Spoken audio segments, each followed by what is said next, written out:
Bapak Ibu, ketika surga itu diceritakan dengan penuh berbagai macam keindahan, kemegahan, kenyamanan, kenikmatan di dalamnya, maka sebenarnya orang-orang itu berbondong-bondong, berlomba-lomba untuk bisa diizinkan oleh Allah untuk bisa memasukinya. Namun masalahnya diterangkan dalam sebuah hadis yang mafhumnya surga itu terhijab, yang mana sekiranya siapa-siapa saja yang menuju di dalamnya, perjalanan menuju surganya Allah Subhanahu wa taala itu dipenuhi dengan berbagai macam rintangan. Jalannya terjal, jalannya naik, penuh dengan berbagai macam ujian-ujian. Susah payah dalam menujunya. Sehingga banyak orang yang tidak lolos untuk bisa masuk ke dalamnya, kecuali orang-orang yang ditolong oleh Allah Subhanahu wa taala. Namun sebaliknya diceritakan keadaan neraka yang penuh dengan berbagai macam penderitaan, kesusahan, berbagai macam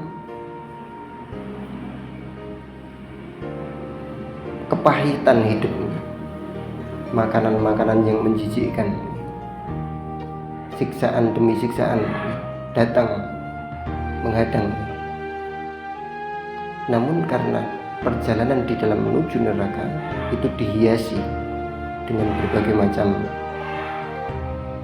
keindahan, kemewahan dunia, hal-hal yang dapat memuaskan hawa nafsu, maka dikhawatirkan banyak orang yang terjerumus masuk, terperangkap di dalamnya. Bapak Ibu yang dimuliakan oleh Allah Subhanahu wa taala, bagaimana keindahan surga ketika diceritakan bahwa surga itu batanya dari emas, semennya dari perak, rumah yang begitu megah, istana yang begitu indah, taman-taman yang begitu indah, di bawahnya ada sungai mengalir, ada sungai susu, sungai madu, sungai arak. Itu dipersilahkan buat orang-orang yang diizinkan bisa masuk ke dalamnya.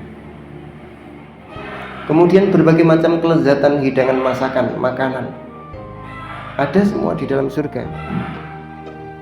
Dikisahkan bahwa ada seorang yang memakan buah pisang di dalam surga, sekali gigitan lezat, dua kali gigitan tambah lezat.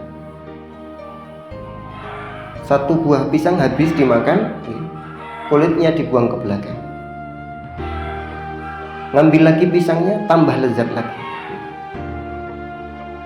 Ngambil lagi pisang lagi, dihabiskan, kulitnya dibuang ke belakang, tambah lezat lagi. Terus sampai nggak kerasa 100 kali makan pisang, 1000 kali makan pisang, 1 juta kali makan pisang, nggak henti-hentinya, karena setiap dimakan pisangnya, setiap dimakan itu tambah lezat. Setiap gigitannya diberi nuansa rasa yang berbeda-beda, tambah nikmat lagi. Nggak taunya menengok ke belakang, itu kulit sudah bertumpuk seperti gunung. Itulah kenikmatan di surga, berbeda dengan kenikmatan yang ada di dunia, Bapak. Kita makan sate, sekali gigitan, 1 tusuk, 2 tusuk, 3 tusuk, 1000 tusuk, sudah bosan, lezatnya semakin hilang. Tetapi makanan yang ada di surga berbeda, Bapak. Orang begitu makan tuh tambah nikmat. Subhanallah. Ada suami dan istri, sewaktu di dunianya taat kepada Allah, dia naik di atas perahu, naik di atas perahu. Kemudian ia mendayung perahu tersebut di atas permukaan sungai susu yang begitu besar. Begitu haus, tinggal ngambil susu dengan rasa yang sangat lezat dibandingkan susu yang ada di dunia. Kemudian di sungai susu tersebut ada ikan berpasang-pasangan naik menampakkan dirinya di atas perahu.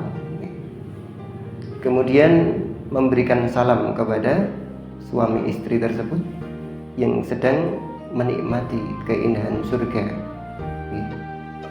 di atas perahu, berjalan menaungi sungai susu. Kemudian terbesit dalam hati, ya Allah, betapa indah ciptaan Engkau. Ikan-ikan yang begitu indah naik menampakkan diri, naik ke atas perahu. Ya Allah, baru terbesit dalam hati gitu, saya ingin menikmati makanan hidangan makanan ikan tersebut. Tahu-tahu Bapak Ibu, Masya Allah, ikannya langsung berubah jadi 12 hidangan masakan tersaji di atas perahu, dinikmati bersama suami dan istri tersebut. Dinikmati lezat sekali dan duri-durinya dibuang ke belakang menjadi ikan lagi, menjadi ikan lagi. Indah di surga, ajib. Kemudian burung juga iri melihat ikan dinikmati oleh penduduk surga. Burung juga iri, pengen dinikmati juga. Daging burung berpasang-pasangan seperti burung lovebird itu, indah sekali, berpasang-pasangan menghampiri suami dan istri naik perahu tersebut. Maka suami istri yang melihat burung tersebut doa sama Allah, di dalam hati baru mengingat, ya Allah, saya ingin daging burung tersebut. Masya Allah, daging burung, betapa lezatnya daging burung. Kalau kita lihat itu, orang-orang pecinta burung di dunia itu harganya ada yang mahal-mahal, bahkan ada yang sampai 100 juta, bahkan sampai harganya itu seperti harganya mobil, ditukar satu burung kecil. Di surga itu burungnya lebih mahal lagi, lebih mahal daripada burung-burung yang ada di Indonesia, bahkan lebih mahal daripada apa-apa saja yang ada di dunia beserta seluruh isi.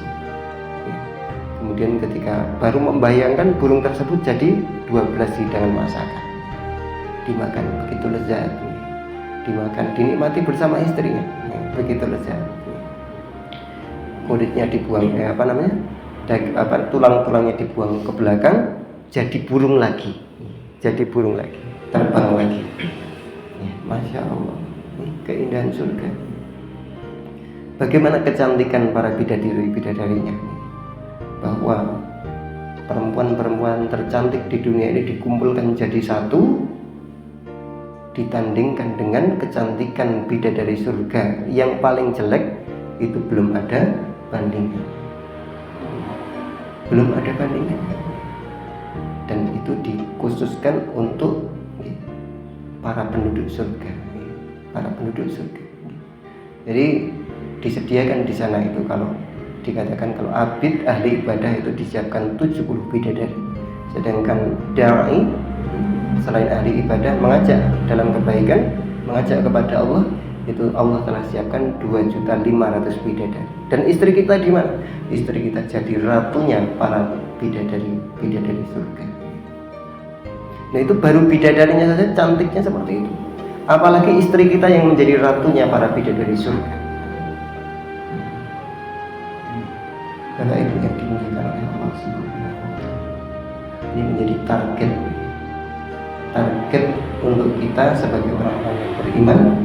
Kita yakini betul bahwa di akhirat nanti itu ada kenikmatan di atas kenikmatan, itu di surga Allah Subhanahu wa Ta'ala. Dan kita yakini ada penderitaan di atas penderitaan, yaitu di neraka Allah Subhanahu wa Ta'ala.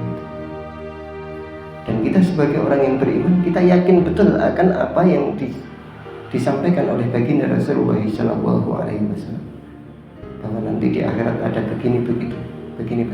Sehingga Bapak Ibu, pertanyaannya, lantas apakah ikhtiar kita, usaha kita untuk bisa menjemput keindahan, kemewahan, kenikmatan yang begitu besar di surganya Allah Subhanahu wa Ta'ala, apakah cukup dengan berpangku tangan? Tidak, Bapak Ibu. Dunia itu darul asbab. Asbab begini jadinya begini, asbab begitu jadinya begitu. Orang-orang soleh terdahulu menjemput keridhaan Allah Subhanahu wa Ta'ala itu dengan susah payah. Malamnya sholat malam sepanjang malam, siangnya puasa. Tidak ada hari tanpa bersusah payah.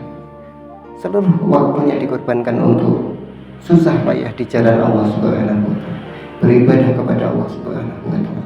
Sehingga layaklah mereka semua orang-orang terdahulu itu mendapatkan kenikmatan surga, karena di dunianya menahan hawa nafsu dari kesenangan yang bersifat sementara, dan hawa nafsunya akhirnya dipuaskan oleh Allah Subhanahu wa Ta'ala di surga Allah Subhanahu wa Ta'ala. Wallahu a'lam bishawab.